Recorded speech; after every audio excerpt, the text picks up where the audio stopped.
So let's do something about this background. Let's add some color in there. We do have the paint bucket tool, which will paint whatever color you have in the foreground onto a layer. So first of all, we need a layer to paint on, so I am actually going to use this add a new layer right here.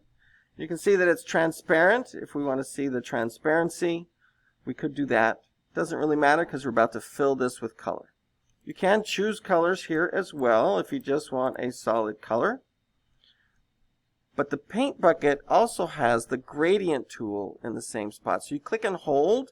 I call it, it lives with the paint bucket tool. This is the gradient tool. And there are a number of different gradients in these different folders. The basic is just like black to white.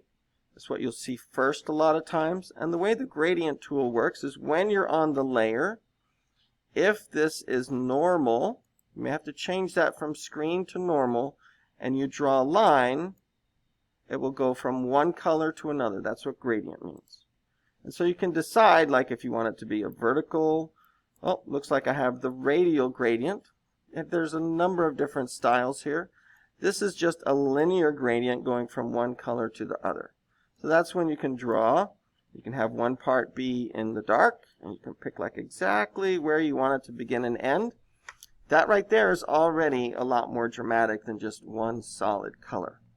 But if you look in here and you find something else that you like, there are lots of other colors. You can do the same thing and make something a little prettier. Now notice that we lost the glow, so maybe I would want to go in the opposite direction. So that actually doesn't look too bad. What I'm really here to show you is that this mode means how does one layer of color interact with another. And the most dramatic here is the difference. So if now I draw on this, it's actually going to find the negative of those two things. If you don't like what you see, you can Control Z, undo, and then try again. Or you can just start drawing in random different directions, different lengths of lines, and you can come up with something very colorful that nobody's ever seen exactly this before. So if you don't want to lose this when your computer crashes, you need to make sure and save it. Now what I really like to do is I like to try out different ones. So I don't want to delete this one. I just want to make a new layer and try again.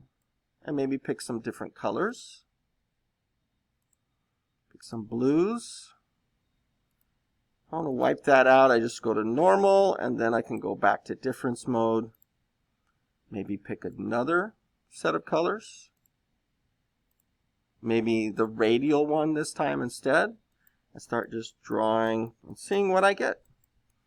I could never, like, if you showed this to me and said, okay, Mr. Hicks, make this, I would have a very tough time doing it. There's just too many random elements happening here, and you can just keep going as much as you want. Maybe try some different styles, get some lines shooting through there. Maybe change colors up a lot. Like, let me get to my folders. That's the blues. Let's go down to the oranges. And now when we use the difference on top of that, you can get something pretty impressive. I've turned off my All About Me layer by mistake there. So here we have another background. Then you can look at and say, which one do I like the most? I have several like in reserve there. Let's say we wanted this one. We're going to have to do something about the legibility here. So this is going to need something around this text to make sure that it's really bright and easy to see. So even though I may not use all of these effects on my name, they're turned off, maybe I just want to have an outer glow that's white and see what that looks like. So you double click on one of those effects. We can turn off the other ones temporarily. And then just make a white background for our black text. And it's very easy to read now. I would adjust that a little bit, maybe bring it down a little, maybe make it bigger. Just depending on what you need to do to make sure your name is really legible. This kind of thin font is very hard to work with to make it more legible sometimes. Can't really put too many effects on there. But that is making very unique backgrounds very easily using the gradient tool and the difference mode. You might experiment with different kinds of shapes of the gradient, different colors, and maybe even some of these other modes. But difference is the most dramatic.